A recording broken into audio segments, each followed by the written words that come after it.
Hello everyone, my name is Dr. Amina Hussain. I'm assistant professor at the Department of English and Modern European and Asian Languages at Khwaja Muinuddin Chishti Language University.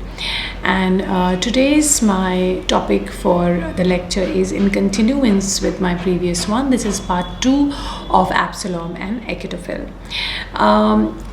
This would be an in-depth analysis of Dryden's Absalom and Achitophel.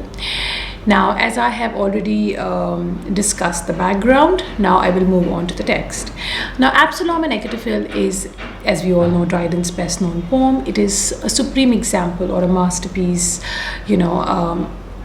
that actually demonstrates the Tory propaganda, which was written probably at the suggestion of Charles II himself, with the specific aim of discrediting Earl of Shaftesbury and the Whigs.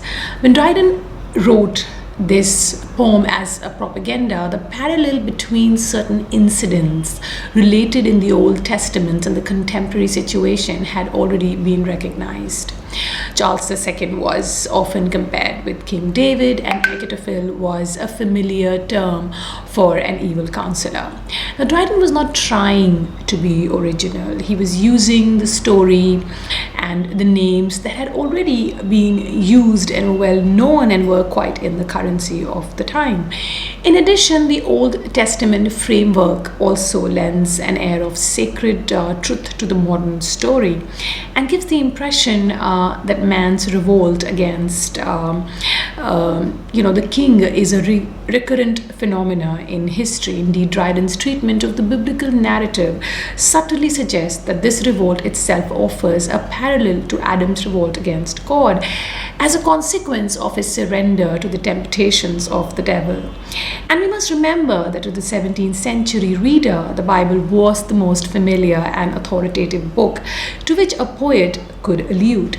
So by suggesting the parallel of God, King David and King Charles II, Adam, Absalom and Duke of Monmouth, and devil Achitophel and the Earl of Shaftesbury, and by equating the contemporary revolt against the king, which is Charles II, with the scriptural account of the revolt by Absalom and Achitophel, Dryden had morally won his case even before he had started it. The biblical parallel was easily understood, was easily maintained in the narrative and the discourse of the time, and Dryden used it to his utmost advantage. Now, we've already said that it was a foregone conclusion, a thing widely known that David will win in the conflict. The conflict hardly generates any tension in the poem, nor is there any narrative action. Now, if you look at the Old Testament, Achitophel's advice is not taken, and he actually hangs himself. Absalom, riding on a mule, is caught by the head in the branches of an oak tree and is killed by Joab and others. And King David's reaction to the news of his son's death is actually given in the lines which have become quite famous, which is, "Oh, my son Absalom, my son Absalom, would to God I had died for thee, O Absalom, my son, my son."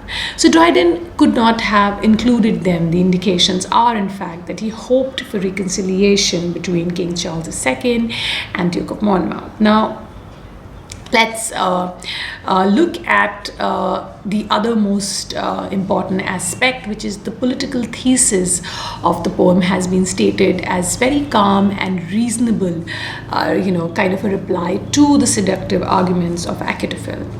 And it is also strengthened by Tory's counter-attack in terms of human quality. The rogues, the gallery of Whigs, is actually balanced by the series of portraits of the king's friends, and then we had dramatic monologue by David himself.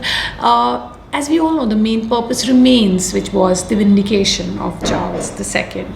Now, if you look at the style of the poem, for all the variety that it shows, it is essentially heroic. and it is also trying to be an epic, so it has to be in that form. And the heroic style, according to Dryden, is the one in which the plot and the characters and the wit, the passions, the description, everything is exalted, above the level of common conversation. Nothing is ordinary, but it has to be extraordinary. It's very high in, as the imagination of the poet can actually carry them. So that style is appropriate, to the biblical allegory and also the narrative events, the political events of the day. So the epic treatment of the Bible story, is in any ways, it does carries the political discourse and the narrative of the time to the biblical proportion. So it reaches the the epic in terms of its greatness by simply by bringing the biblical parallel in focus. Thank you very much. I will continue the discussion in my next lecture. Thank you for listening.